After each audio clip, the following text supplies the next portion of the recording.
Who is the worst attention whore you've come across? My grandma has to make everything about her. Literally everything, no matter the person or situation. And if the convo switches to where it's not about her, she gets visibly annoyed, and you can see the gears turning in her head as she tries to figure out how to get the conversation back onto her. She constantly retells stories she's already told 1000 times back from when she was younger if she can't think of anything recent. If I have to ever again hear about how she was prom queen back in 1951, or valedictorian of her 10-person 8th grade class, or how whenever she goes anywhere, everyone just loves her, she literally says, and you know, they just love me all the time, I'm gonna lose it. I've got the feeling she will try to steal the attention from someone having a fatal heart attack. I'm not sure how she would act during that situation, but I like to think she would have the decency to let that person receive the attention for the time being, haha. But if she ever encounters that situation, I'm sure that when retelling the story, she'll talk about how she was feeling at the time, and then probably describe how she was the hero. The hero who either tried to help, called 911, or yelled at other people to help.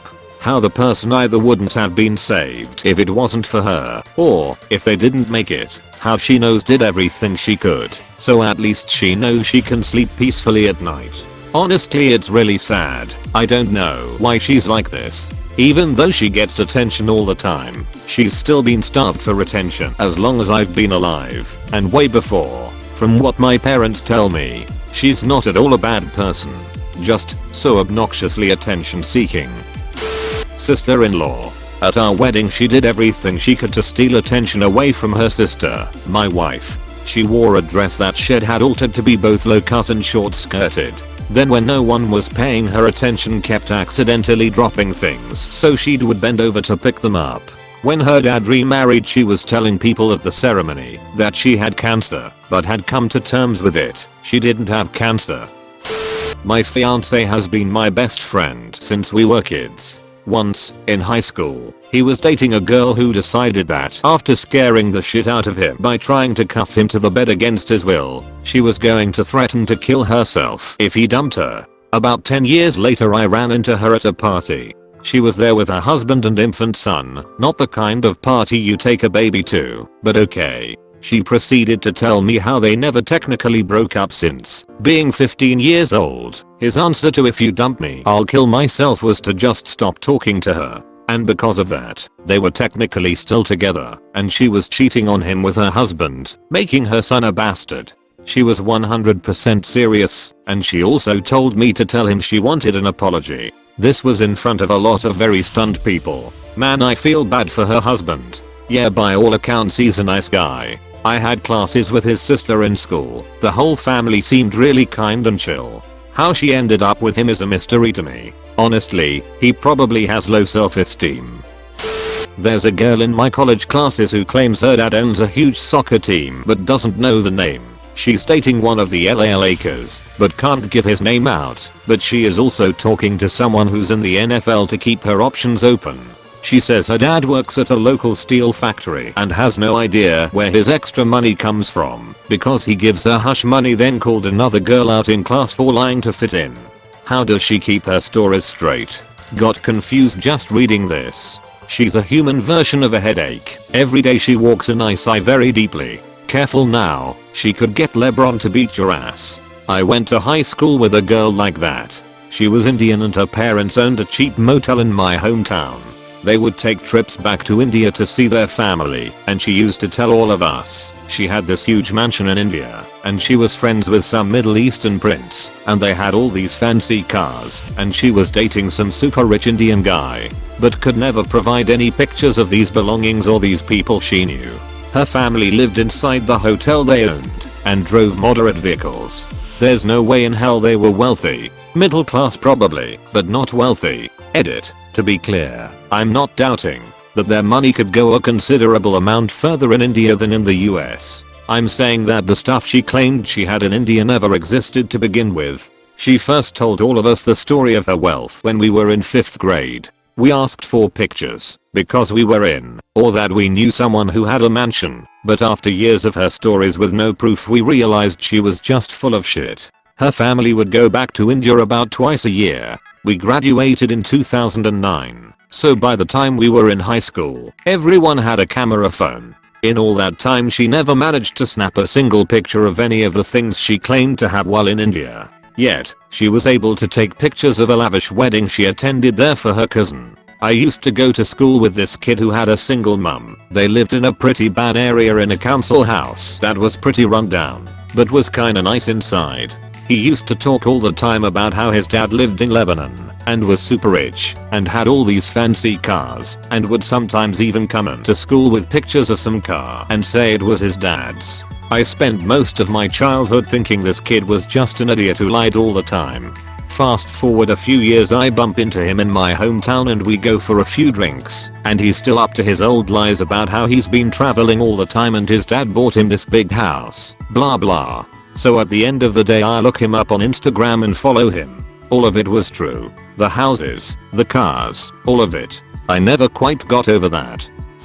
I knew a girl in college whose father died at least 6 times over the span of one semester. Like, we would be hanging out, and then she gets a call, and then she drops the phone. Her eyes go red, and the waterworks start. Guys, my father just died. Didn't he die last month? Well, he got better. I got better. She turned me into a newt. I'm way too blunt to deal with people like that. Wait, I thought he died last Tuesday. I can't comprehend why somebody would act that way. Guys, my dad died. That's the 3rd time this month, Jennifer. Maybe she meant her sugar daddies though. She should really make sure she's actually in the will next time. My roommate's cat died last week. When she told her co-workers, one lady proceeded to start telling a story about a cat she kinda owned that never even lived with her that died 5+ years ago. She got so worked up that she started crying and the entire office started consoling the co-worker instead of my roommate whose cat had died the day before. Unbelievable. There was a girl who used to be part of this group of friends that I saw on the odd occasion when I was a teen. I only met her twice, but on both occasions she started to full on sing super loud whenever everybody else was talking and she was not involved in the conversation. I knew a woman who was similar. She was actually a pretty good singer. Problem was, it went to her head, and she sang in everybody's face after announcing what a good singer she was. Annoying. I had a co-worker who used to sing on cruise ships. One day he blocked my path and belted into song right in my damn face while grinning like a cannibal. I just put my hand up in a stop sign and said, I didn't buy tickets to your fucking show, so get out of my way. That was the end of that. I kind of have a friend who randomly bursts into song in public. People in her life encouraged it for years and she just won't fucking stop. She's terrible. She's also a total weeb and sings mostly anime intros, pronouncing every word wrong. In Japanese? Yes. Pain. Big pain. There was this British TV show about bad moms, and one of them made her daughter dress way older than she looked. Daughter wanted to wear a t-shirt and jeans to go out to eat. Mom made her wear tights, miniskirt, boots, tight tee, sleeveless overcoat, and a boatload of jewelry. Kid basically looked like she was in a Disney show and would make her daughter randomly sing and do her cheer routine in public because you never know who's watching. People get discovered on the streets every day. The little blonde girl. I felt so bad. Some parents are just too stupid to have children. My mom did this and it fucked me up so bad. I wasn't allowed to pick out clothes until I was 14. She decided on my outfits and hair. I get it. She wanted me to look nice, but treating me like a doll wasn't the answer. I know it sounds dumb and weak, but it left trauma. If I didn't sit perfectly still for 1 to 4 hours while she did my hair, I got screamed at, my hair yanked on, and denied food. Ugh, my high school best friend had to deal with this too. She would want to go to the movies or something with me, just wearing a t-shirt and jeans. Her mom would scream at her and not let her out of the house until she put on something cute like a miniskirt and sparkly tank top and do her hair and makeup. She would say it was the only way my friend would ever get a boyfriend. She would also make my friend do crunches for the same reason. But then if my friend ever felt bad about boys not liking her, even though they all did, her mom would get angry at her putting so much importance on getting a boyfriend. I definition yelled at her a few times on my friend's behalf.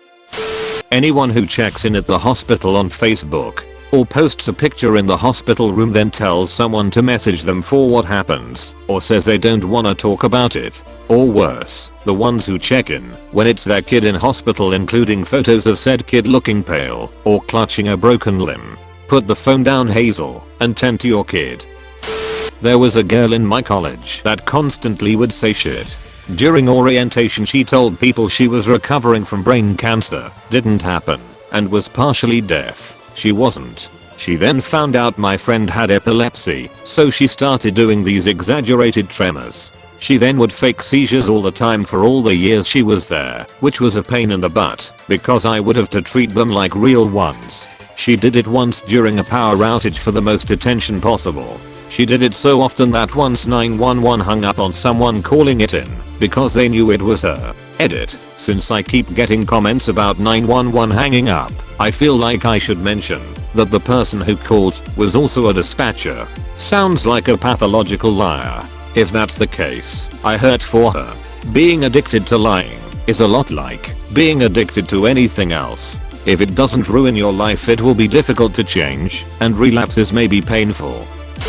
Back in early elementary school during art, I used to talk shit about my own art to get a lot of compliments from other students. My teacher noticed it and told me to stop. I once did that, and my friend was like, "Oh yeah, you're right, it sucks," and I felt so betrayed. A true friend, I see. I guess he was just sick of my shit. True friends shuts down cringe before it's too late.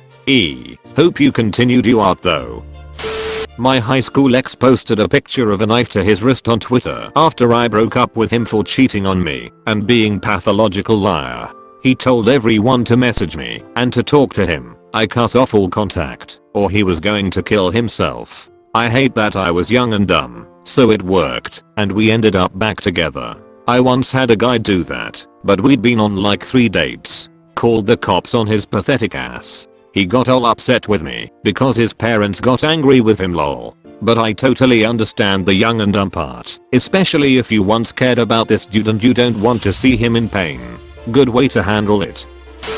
Thanks for watching. Make sure to check out my other videos. Also, don't forget to like, comment, share, subscribe and to turn on notifications for this channel by hitting the notification bell. Your support is much appreciated. See you next time.